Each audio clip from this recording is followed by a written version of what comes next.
들어가겠습니다. 네. This is the last things we need to take care of this today. This is the last one, and it's about the documentation. We want to record everything as much as we can, and well, as counselors and psychotherapists, we want to just collect all things regarding our clients, and we want to just record everything. Well, some counseling centers, actually most counseling centers are using videotaping the counseling sessions for the security reasons and for the recording, so the counselors and psychotherapists can remember and record the physically with videotaping. So because we don't want to just miss anything important for helping our clients. But at the same time, not only for the conversation and counselings, but also we want to just put everything on the official recordings, like physical handwritings and paperworks for the right path, and most organizations, psychotherapy and counseling organizations recommend counselors and psychotherapists. How would I just say counselors? Including psychotherapists, and to record and equip all the documents we need.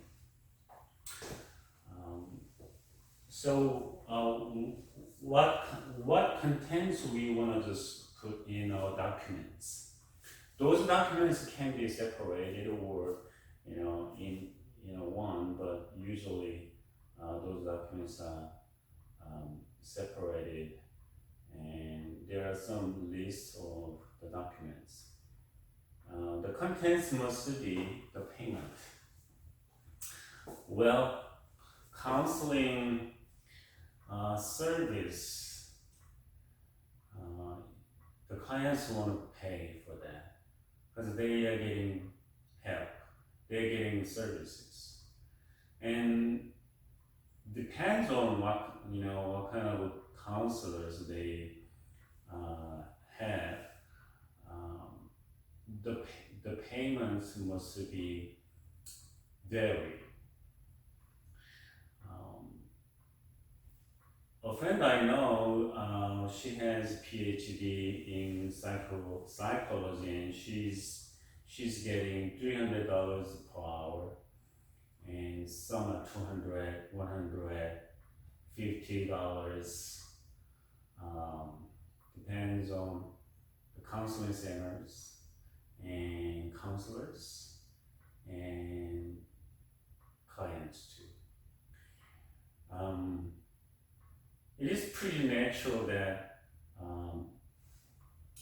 clients pay for the counseling services, and the counselors can get payments from clients or counseling centers. That is natural. You buy a toothbrush from Ross, you pay for it, and you got a receipt. Same thing is happening in counseling centers. So clients pay, and counseling centers issue the receipt for that. So the payments is important. Well, clients can pay, but that can be sliding scale wise, so the government can support, or city, or state can support for that. Depends on the client's financial situations. So they can pay full, they do. If they can't, depends on their financial situations again. They just pay as much as they can, and then the government can pay for it, or other charity foundations can support those clients too. Anyway, the document for the payment is important. So they pay, counselors issue a receipt, and they want to just put everything in document payment. Second, date of a session and the session start to stop time. Sadly, doctor's offices, some doctor's offices and some physical therapy offices, and even I don't know, even some counselors or counseling centers, they record the counseling session date and time wrong. You know why it can be dangerous? I don't know. I had an experience that doctor's office just wanted me to sign on the dates in advance for the further treatments, and that was very awkward. But for me, I wasn't patient, so I'm gonna just come for maybe once a week or twice a week for 2 months or 3 months. That's what depends on what the doctor says. So I just signed on.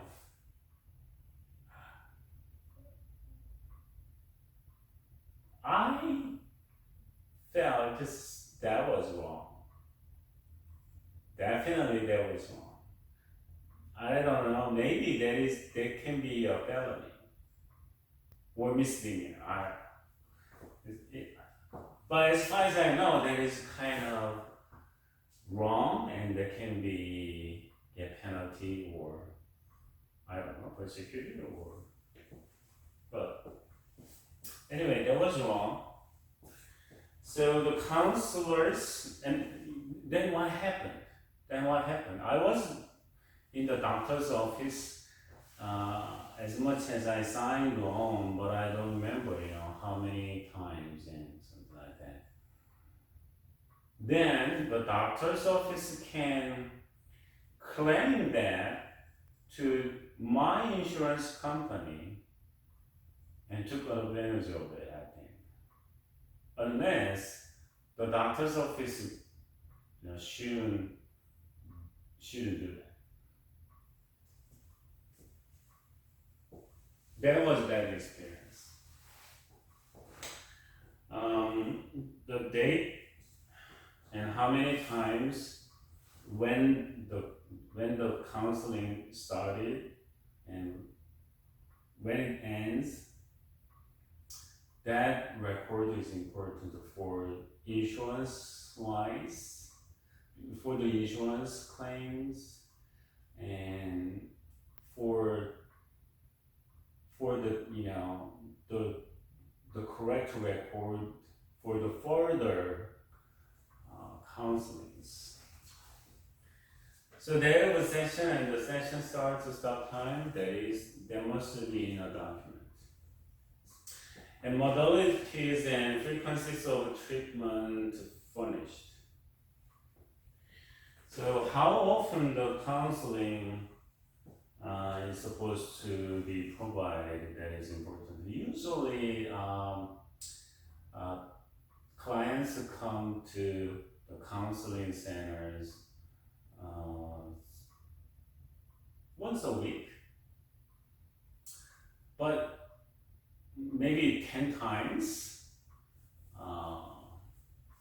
and then they can, consider they're gonna end the counseling sessions or not, or they can finalize the case. That's also called closing the case. And the counselors and clients can agree on closing the case, or they can discuss, and they can do more sessions until a party wants. For example, a counselor can think that the client need more sessions because the clients can miss a certain thing or things they need help, but they don't realize it, and they think that they are okay.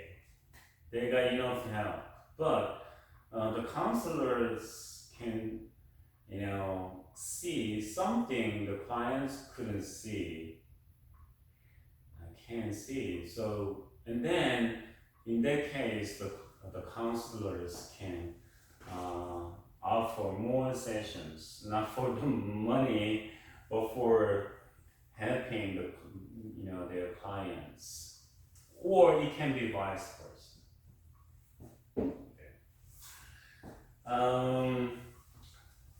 So how often are they gonna have counseling sessions?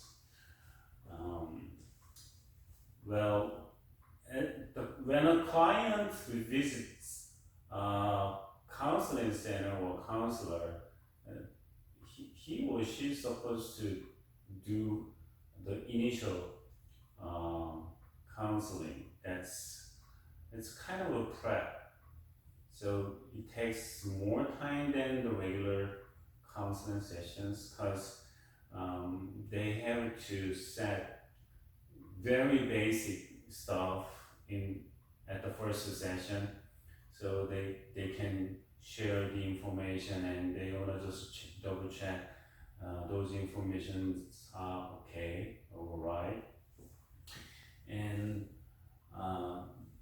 then they can share what's the problem and the background and situations and conditions, and like using medicines or something like that. And it takes a long time. So usually they use almost 1.5 or double times of the regular session. But after that, they usually meet once a week, like 50 minutes or 45 minutes a week. But they can start.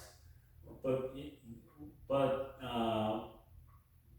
the clients are in kind of serious conditions.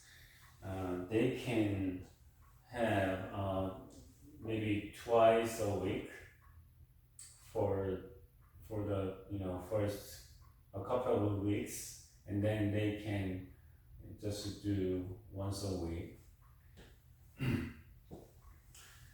And number 4 is medications. What kind of medicines the clients are using, because that is important. For example, if they are using antidepressant medicines like Prozac, something or others, then they're gonna feel not too bad. But that is not because of their problems solving, on the way to solve, but because of the medicines.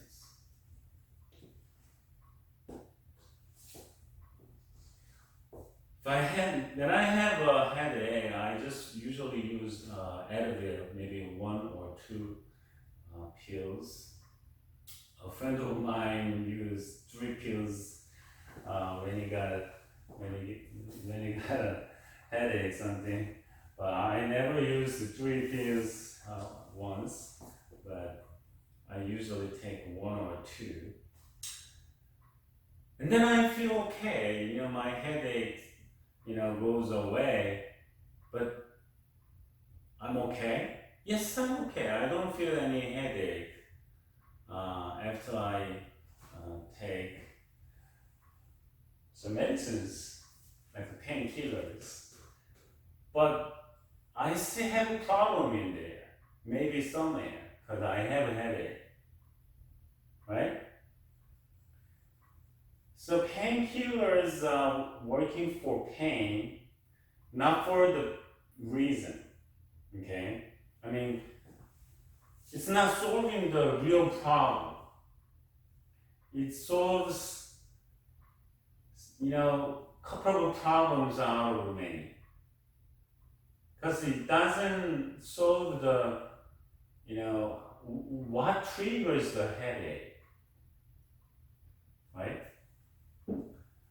So when the clients are using medications,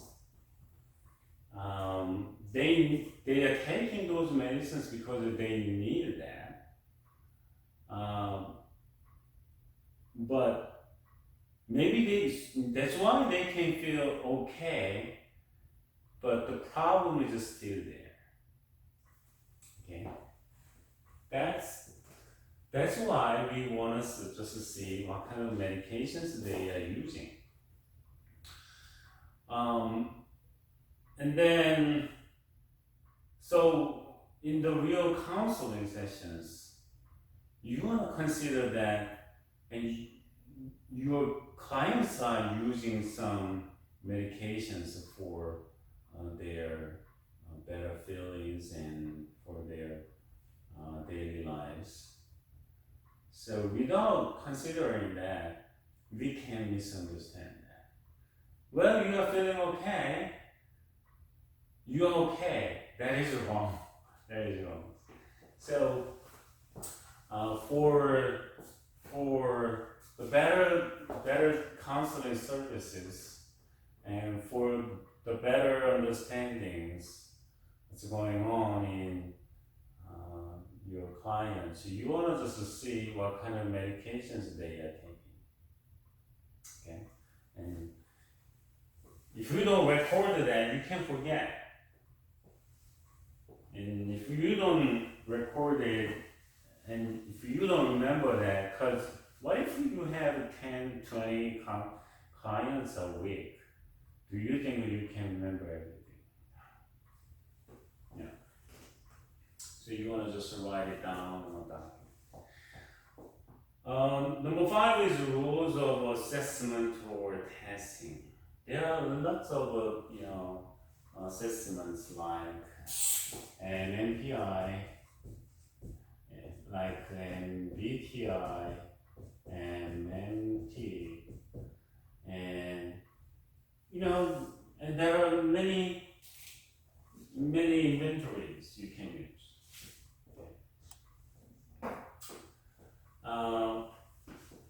So after that, after the test, you can just analyze.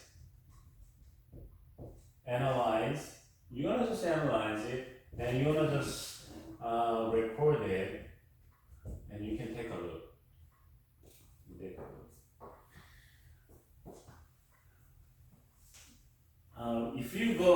If you see your family doctors, usually a nurse can, just guide you to a small room, and you are waiting for your doctor in a room, and you know that your doctors are just pulling out a file from your door, and your doctor just take a look quickly, and the current complaints, current problem.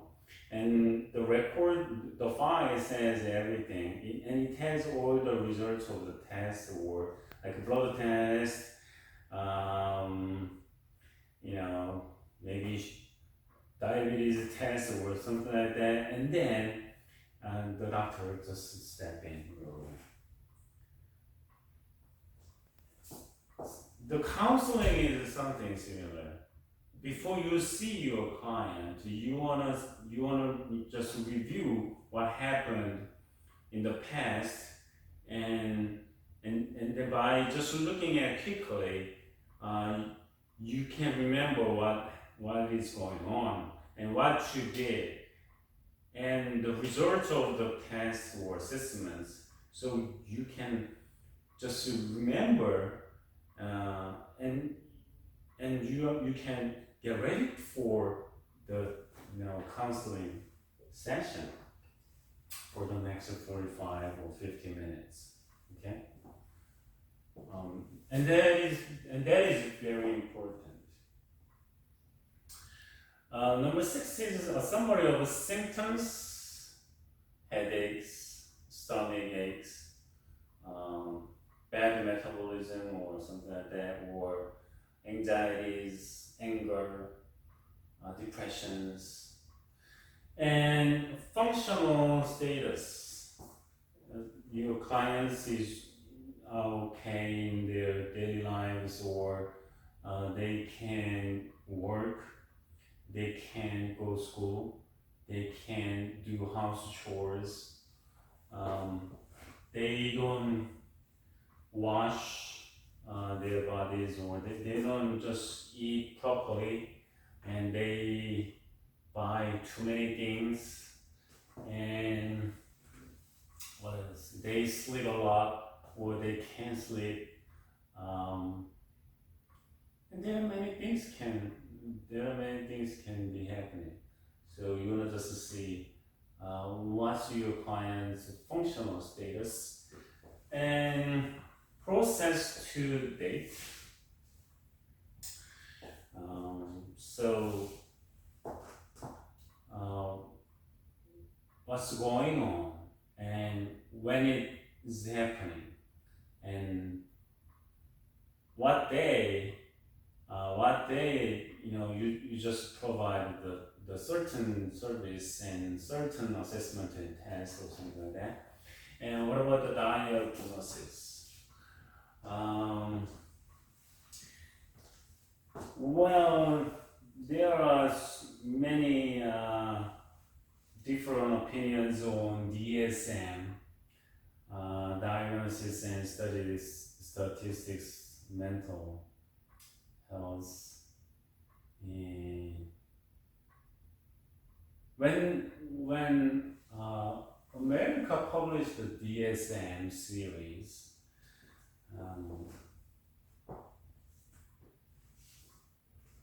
they just made that kind of diagnosis and statistical book on mental health based on the middle class Caucasians in America. Then it just made a certain sections like cultural thing in the appendix of the book. And for example, Koreans got certain anger, what's called Han. Well, when I just read the book and took a look at the appendix about the cultural thing, Han, or kind of a deep anger, because of the national experience or something like that. All people have Hans. All people have that kind of anger, kind of a deep anger in their deep mind. Caucasians, African Americans, Africans, Indians, Native Indians, Koreans, Japanese, Chinese, all people, all countries, all nations, all tribes have that kind of anger deep in their mind. So that was kind of confusing for me. And we need the diagnosis. It's like, kind of a fracture cut or, kind of stomach ulcer or cancer. So we got diagnosis from hospitals. And then for the better service or treatments or help, we want to diagnose our clients. But can that be right or correct? Well, it's hard to say, but some are wrong, I think. Most of them are right, I think. But the book is written. The book is written cautiously, I believe, but depends on who wrote that. Right? So anyway, we need to still diagnosis clients depends on their conditions. So for that we need a rule, and that DSM, the book of DSM is kind of standard for that. I don't think DSM-4 is perfect, but even secular medical standards can be wrong, so it's not perfect. But we still need to diagnose this for the better, for the treatments anyway. So we are using DSM.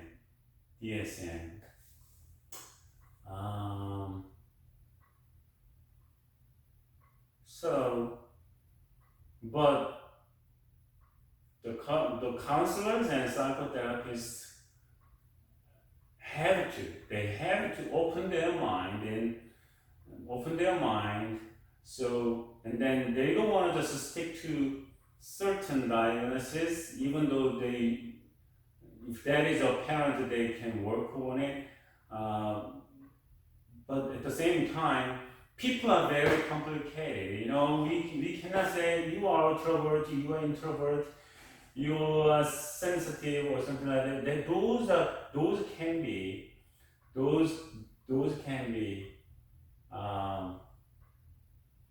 wrong and can be right at the same time.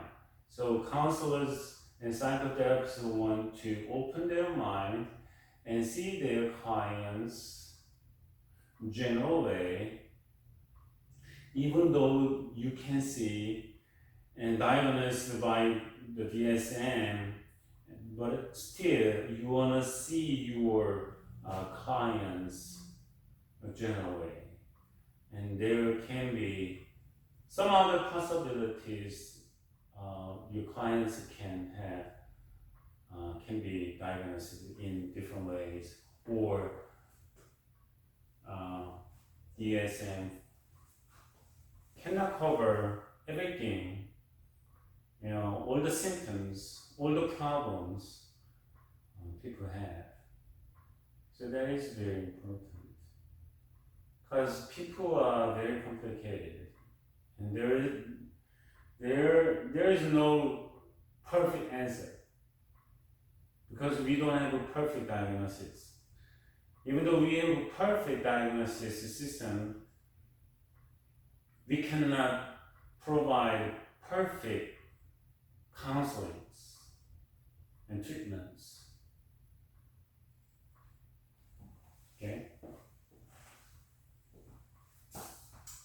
A doctor, a friend of mine, he has great reputation in his area. When I visited him in his hospital, all doctors passing by us, they just stop and bow to my friend. Oh my goodness, I didn't know that my friend has that, high reputation. But anyway, but he confessed to me that as time passes, he was feeling that doctors are helpless. I mean, it's not, he was not interns or medical school students or what residents, but he was not brand new doctor, but he's a specialist and he got wonderful education and experiences, but he's confessing that because the human body is very, very complicated, formed by so many things. So it's kind of hard for doctors to diagnose and to understand their patients correctly. Okay, because there are still unfound or unsolved problems and issues, like what we are experiencing, coronavirus 19, COVID-19. We don't understand that well. So lots of scientists and doctors are trying to solve the problems and the diagnosis kit and then those viruses changing right now. I don't know, type S or C just transferred to, now we are having type G or GH, I don't know. But even the virus type is changing. So they are vulnerable and they don't have any treatments yet. Like so, they are just working on the body, kind of physical stuff, but they don't have a perfect rules or standards for diagnosis. How come counselors and psychologists and psychotherapists can have perfect, correct standard for diagnosis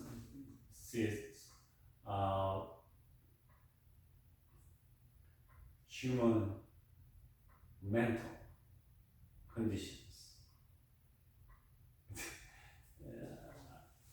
Okay, so anyway, diagnosis. We do diagnosis as much as we can, but we have to open our minds and try to see more than diagnosis. Okay, and then treatment plan. So how we can provide counseling services to our clients. So as the session goes, we want to just focus on this and that and many things. But for the first interview, we can set assessments or inventories, tests, and then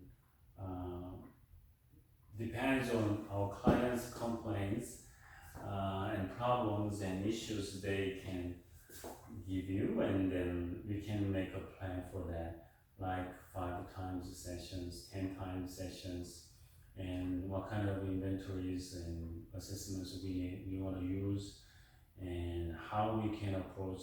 So which problem we want to just focus on first, and then move on to what. And those are treatment plan. and they can start, and you can start like with your client 5 sessions or 10 sessions, and then you can just share that you and your clients gonna talk about for the further treatments or counselings, and then prognosis. So those are supposed to be in documents. So you want to just documentize those things, and you don't want to miss one of them, any of them, because those are quite important. You can think, maybe date or time is not a big deal. Those are big deal. Okay, those are big deals. So we need documentation, right? So that's the last one, and then we're gonna just move on to the next topic. That is about the ethical decision making model. Well,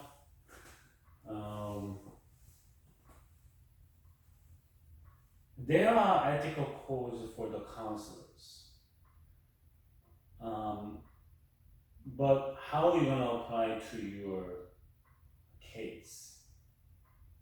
How are you gonna just apply that to your counseling sessions, your relationship with your clients, and you want to know the ethical codes in your head, but at the same time you want to just apply those to your real counseling. And then sometimes it can be kind of frustrated for you to make decisions if that is ethical or not. How you can make this decision for certain situations and something like that. So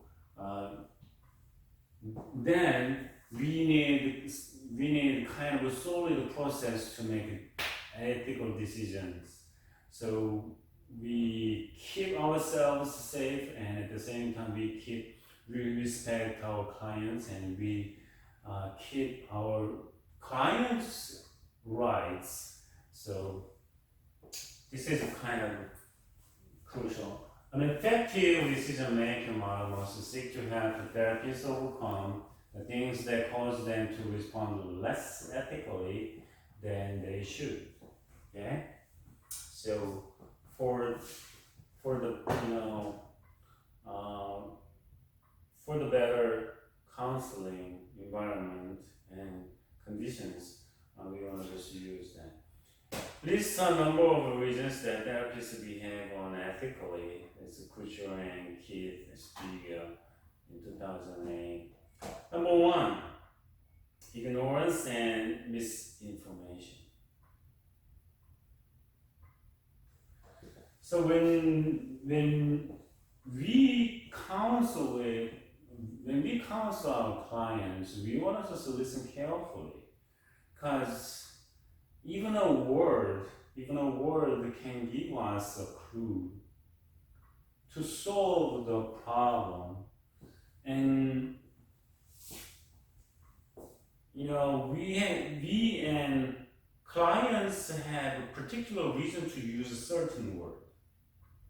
That can be repeated, they can be used only once, they can be used many times. So we want to just think what our clients are saying. So, and then that's the verbal expressions. And what about the body language? Their gestures, including they are blinking their eyes a lot, or they grin, or they use their lips, and they are smiling. But do you think this is smiling? No, it's not natural smiling, right? So grinning, smiling, and frustrating. So when you editing a certain thing, your facial experience, your facial expression can be different with your client's facial expression, or tapping or shaking here and there, and using their fingers, those kind of things. They have certain reasons to do that. It is, counseling is not easy job, because we want to just focus on to our clients, and we want to just see everything, not only listening to their words. Because body languages, body languages have more messages than verbal languages, like 70 to 30, right? But so from the document and from the interview, from the counseling sessions, you want to just see in detail. And when you see something you want to focus on, you want to just write it down, and you can ask the questions about that to your clients, and you can just take a memo for yourself. So verbatim is kind of real handwritings or typing, the conversation between you and your clients. You don't want to just record the verbal stuff, but non-verbal stuff too. Like he blinked his eyes when he was saying this and that. And he was saying yes, but his facial expressions is saying no. Okay? Something like that. But if you ignore and misinformed for some parts of your the verbal languages or non-verbal languages, then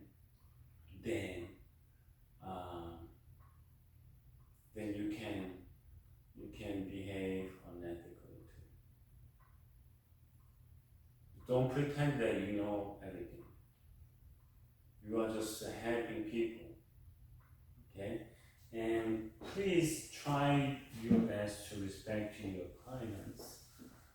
Okay, next one is the incompetence. You are not ready for counseling. Are you ready? You want to just get ready for the counseling with knowledges and experiences and passion and willingness and right motivation, right goals,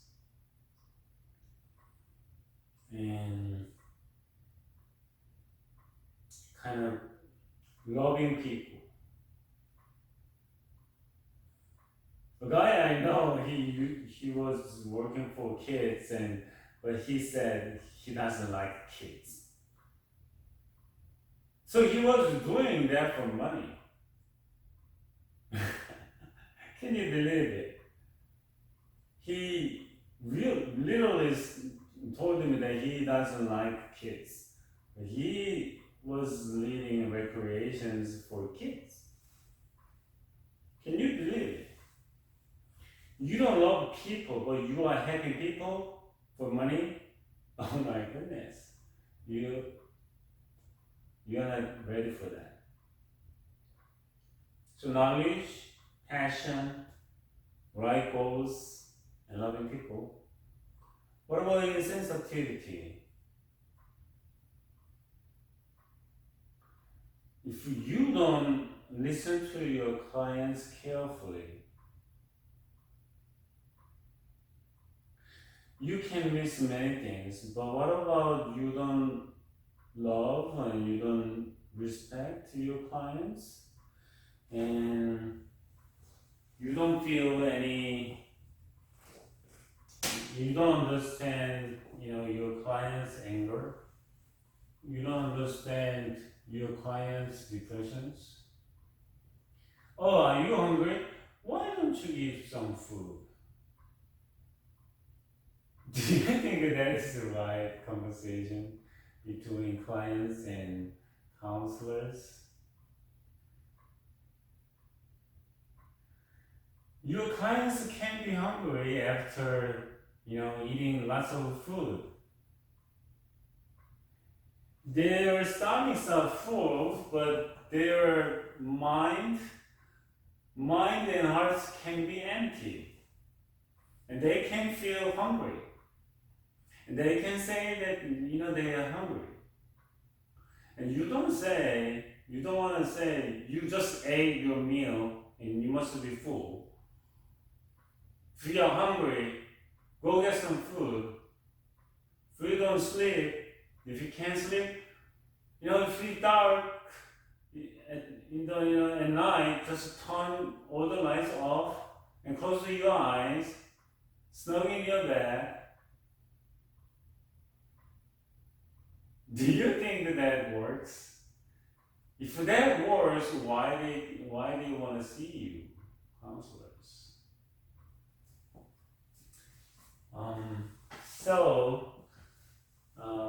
Insensitivity. And what about the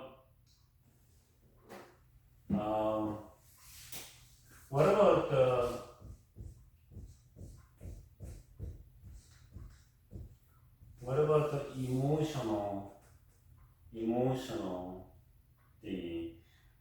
Because you are listening to your clients can feel something peaceful and very comfort to you, and because you are listening to your clients, because you are saying something great for your clients, and they know you are understanding them well, and then your clients can fall in love with you, or they can like you mentally. They want to just get close to you physically. If you don't notice that, you got in trouble. They can come now for not for their problems, but for meeting you. And you have to be careful. And it can be vice versa. You can fall in love with your clients, and you want to just meet your clients outside of the counseling centers, and then you got in trouble. And you can have make problems in the counseling center and in your counseling room, and you need to be careful. Exploitativeness, using people for profit. You think you wanna just close the case, but you wanna just do one or a couple of times more for the money. For saying you're gonna just confirm that, you're gonna just finalize next time, this and that. You can close today, but you can close next week, but you want to just extend your counseling sessions more for the money. Responsible behavior. Touching your clients improperly, right? Then you want to just take advantage of your clients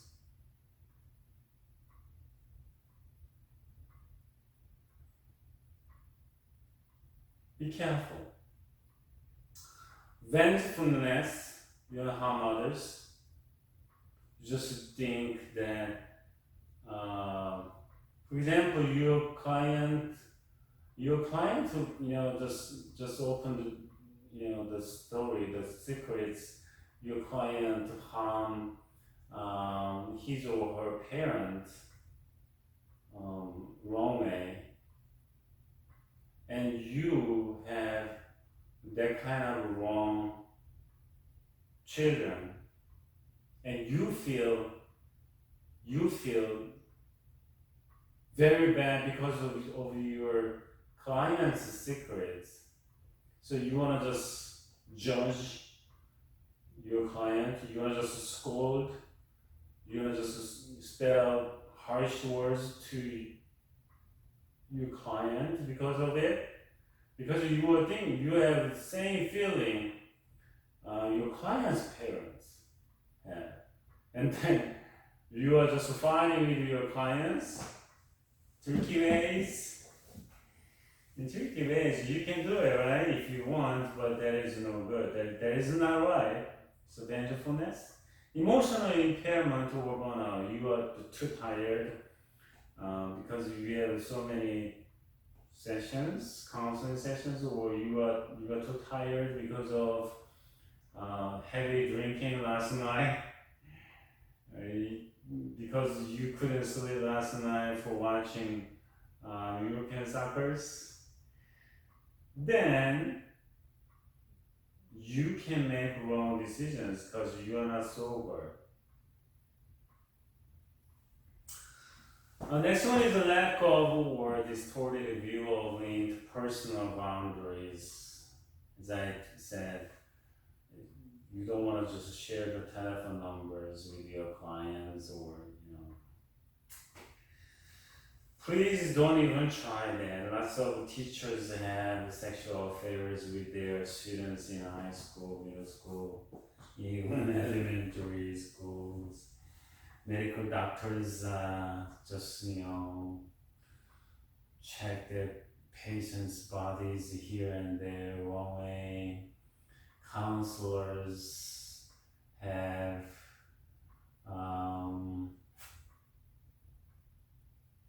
so be careful. Then you are meeting your clients for helping your clients, but not harming or take advantage of it, those people. So be careful. You are meeting your clients as counselors. So be careful. Self-serving rationalization. So, and you think you just rationalize this and then you are just grabbing your client's hands because your clients need that, hugging or just whatever, and then you just judge fast and or just say too many things to do for your clients. I mean, you can have a certain tasks to your clients, but that can be heavy to your clients. What about the slips caused by momentarily losing sight of goals or by distraction? So you are thinking the menu for your dinner, and you are just looking at your clients' accessories, clothes or whatever, shoes, belts, watch, and you don't focus on your clients. So you just miss what your clients are saying, something like that. That's slips. Slips. Well, that can be happened, but what if you miss crucial point your clients are saying? That can be ouch. That can be ouch. Okay. It's like a medical doctor with cancer in the liver, you know, because the doctor was too busy to take care to see the stomachs or blood, cleaning the blood or whatever, you know. The optimally prepared therapist will do this, okay? There are no perfect counselors or psychotherapists.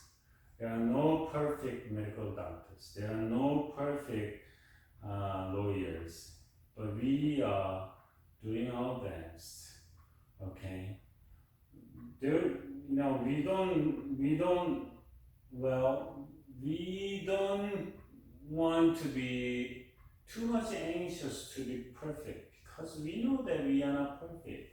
We cannot be perfect, but we want to just get ready for our clients as much as we can. But we are still helping them in some ways. That's all we can do. Okay. But we want to just get ready. So the optimally prepared therapist will be thoroughly acquainted with the fundamentals of ethics codes, laws, and guidelines that apply to the scope of his or her practice. So we want to know it. We want to know it. Okay. We want to know it. We want to review it once in a while. And we want to just sit in the seminars for you know, the related with ethics or something like that, or we want to just update the ethical code and laws and guidelines up to date, so we don't want to miss it, and have a preset procedures, forms, and other materials that have alert him or her to possible ethical dilemmas in advance.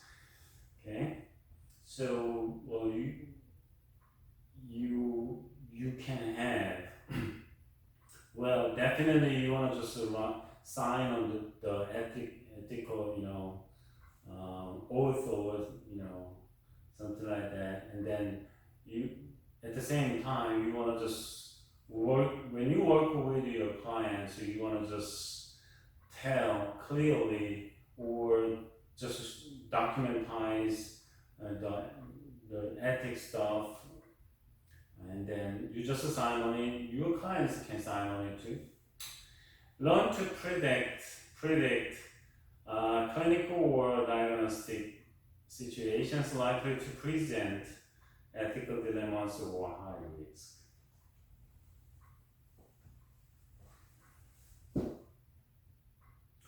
Well, it can be hard, but at the same time, it can be doable. It can be profitable. Okay. Clinical or diagnostic situations can be happened step by step as time passes, or it can be onset quickly. But when you read the DSM, the book, and then there are certain conditions to diagnosis depression, for example, and those can be go gradually, you know, maybe something can be happened abruptly, like a car accident, and they lose their families or friends, and then even though the depression can grow gradually. Okay, then because they need time to you know, rebrief what happened to their friends and families, and at the same time the trauma is you know is on your clients, and then your clients can think about it, and they're gonna feel this and that, and they're gonna just they need the time to let it go, but it's very hard for them to do it, and as time passes, the depression can, go so high, and you can learn, and you can predict what kind of medical and clinical diagnosis situations, and they have depressions because of the accident, and then your clients are gonna lose appetite, and they can't sleep, or they're gonna sleep a lot, they eat less or they eat more, and they can't focus on their daily lives, and they can work at their at their business or something like that. That's what you can predict,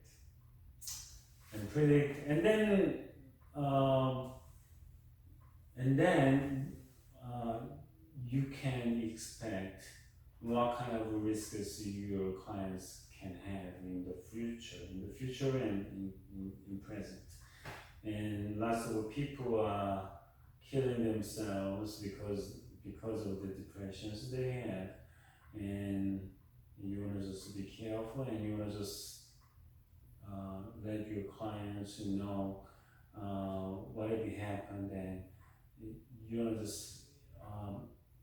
just help your clients to understand what the depression is like, and why your clients are experiencing this and that, and how they overcome it, and how they can work on it, and what kind of risks they can face, and then in those cases, what they are supposed to do, and what you can do. Okay, have referral and consultative networks in place in the event that he or she needs additional help. If you think you can solve all your clients' problems, you are wrong. In medical areas, some people are orthopedics, some people are surgeons, and some people are emergency doctors, and some people are eye doctors, and some are, there are many, like OB, there are many, and they are working together. They have to, okay? Because once I have a problem physically, and then my problem can be, for example, car accidents. I can damage all my eyes and teeth, and body, and maybe fractures or something like that. Who's gonna take care of it? Or doctors wanna help me, at the same time, or as maybe a surgeon can operate my upper body first so I can leave, and then orthopedics, or they can just get my bone, maybe some treatments on my fractured bones or something like that. Okay, but that's not fatal. But these are fatal, right? And then something like that. But like so, even though you are just a general counselor, when some are focusing on marriage and family, it has everything too. Because we have many problems from our homes, and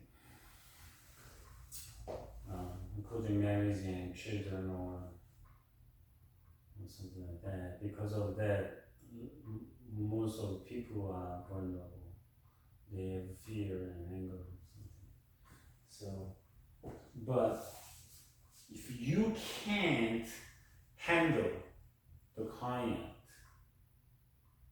You don't want to just hold your client for the money or for afraid, because you are afraid of losing your client. That is bad to your reputation. That's what you are thinking. That is wrong. You want to just have a certain network who can work with you, who can help your client together. So, and then you want to just refer your client to a kind of a specialized counselor, who knows that area better. Okay? Don't hesitate to refer your clients to other co-workers, because they need additional help. If you don't admit that, if you don't work with your friends to help your client, you are just holding your client without providing proper psychotherapy. That is bad to your client. And that is not appropriate to counselors. Be self-aware regarding his or her own personal ethics, beliefs, values, vulnerabilities, and how this might impact his or her ethical reasoning. Okay. And then the next one is, that is crystal clear. So be self-aware of his or her own emotional vulnerabilities, both active and ongoing, and how this might impact his or her reasoning. Okay. If you are Christians, if you are Buddhists, if you are Hindus, your approach for counseling can be different, and that can impact to your reasoning, and that can be helpful to your clients, but at the same time, they can be harmful to your clients too. For example, you are a Christian, your client is Buddhist, you have misconcept, or maybe you have opinionated one. You can be opinionated because of the religion difference. Because you are under big stress from your working places, from your homes, and from your relationships with your co-workers, and financial problems, and your reasoning can be impacted by those problems, and you can make something wrong